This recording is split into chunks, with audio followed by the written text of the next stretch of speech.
Kalau misalkan kalian bisa nemuin rumah yang harganya 600 juta, nah itu berarti benar-benar properti yang undervalue.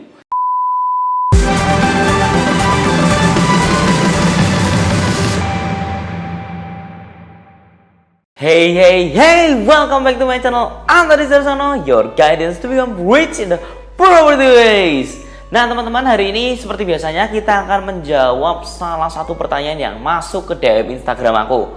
Nah pertanyaan ini datang dari Brian Pangemanan yang tanya tentang properti juga. Halo bro, belakangan ini sempat ngikutin video you di YouTube yang bahas tentang bisnis properti terutama rumah kos. Banyak info yang menarik dan sangat membantu. Thank you udah sharing. Sejauh yang gua nonton ada dua pertanyaan. Mungkin sudah ada di video YouTube, tapi setelah nonton pun gua masih agak kurang ngerti atau bisa jadi video yang gua miss. Jadi gua coba nanya ke sini ya. Gua masih agak bingung sama istilah tanpa modalnya. Sejauh yang gua nangkep berarti at least kita harus punya modal untuk DP KPR plus renovasi awal. Mungkin bisa pakai cara markup appraisal, tapi dari markup ini asumsinya dipakai buat cicilan awal-awal untuk masih renovasi. Nah teman-teman, jadi gini ya teman-teman, mungkin pertanyaan ini juga sering kalian tanyain dan sering kalian bingung juga. Aku akan jawab satu dulu pertanyaannya. Jadi kalau misalkan kalian nemuin suatu properti yang murah, and then apa yang harus kalian lakuin, apa yang benar-benar harus kalian itu cari sih sebenarnya. Nah setelah kalian tahu ini propertinya tuh murah itu artinya undervalue. Undervalue itu berarti sama rumah-rumah yang lain di sekitarnya itu rumah ini yang paling murah. Ini sebenarnya sudah pernah aku jelasin di video-videoku sebelumnya. Nah tapi aku coba ulangin lagi, recap lagi supaya kalian itu benar-benar paham apa yang benar-benar aku sampaikan. Jadi kalau misalkan kalian ada rumah di satu komplek, misalkan kompleknya namanya komplek Titik Bumi ya kan, komplek Titik Bumi itu di dalam satu kompleknya satu rumahnya tuh rata-rata itu dijual harganya 1 miliar. Nah tapi teman-teman, kalau misalkan kalian bisa nemuin rumah yang harganya 600 juta, nah itu berarti benar-benar properti yang undervalue. Nah mungkin teman-teman sebagian dari kalian tuh banyak yang bilang, wah gak mungkin lah, wah impossible lah, mana mungkin ada orang bodoh yang mau jualan seperti itu. Tapi teman-teman, who knows teman-teman, kita nggak pernah tahu orang itu seperti apa. Seperti misalkan sekarang ini tuh posisi dimana kita tuh bener-bener banyak banget dapat barangan yang diskon.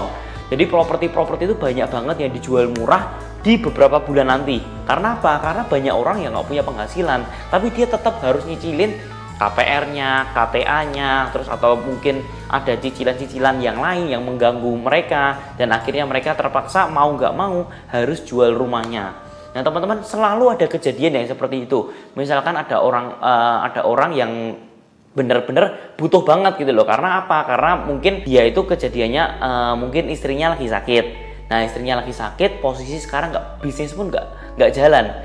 Mau jalan bisnis apapun nggak bisa juga karena mungkin bisnisnya tuh terlalu musiman.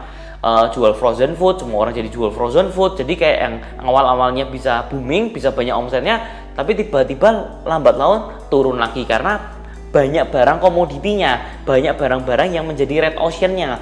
Nah ini yang kadang-kadang membuat kita tuh susah mau ngapain pun. Begitu booming satu ini semua ikut-ikutan, begitu booming satu ini semua ikut-ikutan, semua menjadi reseller. Nah jadi posisi kayak gini itu bener-bener ibaratnya hampir dibilang agak susah kita bener-bener menentukan bisnis yang bakal sustain sampai setelah corona ini selesai, karena kebanyakan jalannya adalah bisnis-bisnis yang musiman aja. Nah teman-teman, ini sebenarnya itu suatu peluang karena dengan adanya corona ini banyak banget orang-orang yang bakal nggak bisa bayar cicilan, atau bahkan kadang-kadang ada istrinya sakit atau butuh kebutuhan yang sangat-sangat mendadak. Ini tuh benar-benar suatu kesempatan di mana mereka itu bakal jual propertinya tuh jauh lebih murah karena mereka udah ngerasa pasrah lah, aku nggak bakal bisa menyelamatkan rumah ini, even restruktur pun juga nggak akan membantu. Aku juga udah bahas teman-teman ya tentang restruktur yang sebenarnya itu bukan benar-benar restruktur, tapi itu malah akan membuat kalian itu jauh lebih menderita kalau pakai restruktur, karena benar-benar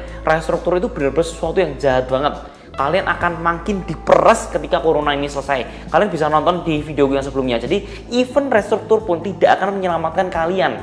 Kalian tetap harus membayar cicilan itu setiap bulannya tanpa ada tapi-tapian ya. Even ada corona pun tidak ada tapi-tapian, kalian harus melunasi utang yang kalian sudah sepakat di awal-awal mulanya. Nah, kalau misalkan ada kejadian seperti ini, berarti banyak properti-properti yang sebenarnya tuh ya dari harga 1 miliar mereka tuh bener-bener ngejual dengan harga 600 juta, 500 juta, even mungkin 400 juta pun juga ada. Banyak orang bilang gak mungkin lah, ya gak mungkin kalau kalian itu gak nyari. Sekarang gini, kalian pikirin sendiri ya, kalau misalkan kalian di posisi dimana kalian itu punya istri, kalian itu istrinya sakit marah, kalian harus bener-bener nyelamatin istri kalian, harus segera dioperasi, dan kalian waktu itu tidak punya dana. Kalian mau pinjam orang tua kalian juga lagi kesusahan karena kita ngadepin pandemi yang sama-sama seperti ini, mengalami situasi yang sangat-sangat susah seperti ini. Jadi mau pinjam teman juga lagi butuh uang, mau pinjam tetangga juga butuh uang, semua butuh uang dan mereka tidak mau meminjamkan kalian. Dan mau nggak mau kalian harus menyelamatkan istri Anda. Uang bisa dicari, tapi kalau istri Anda tidak bisa dicari lagi, teman-teman, ya kan? Mungkin kalau istri kedua ya bisa, tapi kalau istri Anda yang seperti ini, yang lagi sakit ini, kan nggak bisa, ya kan?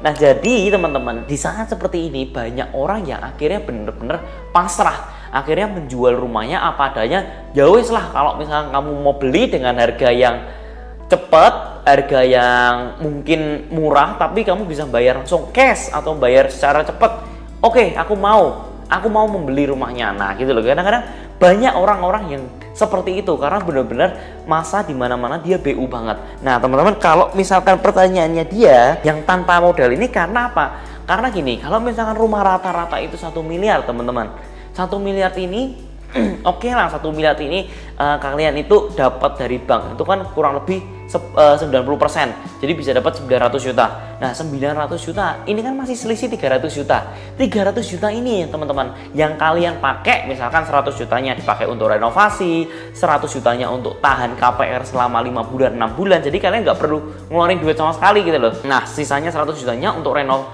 untuk hal-hal detail-detail kecil-kecilnya, kalau misalkan ada barang-barang furniture tambahan atau apapun itu bisa dimasukin di sini.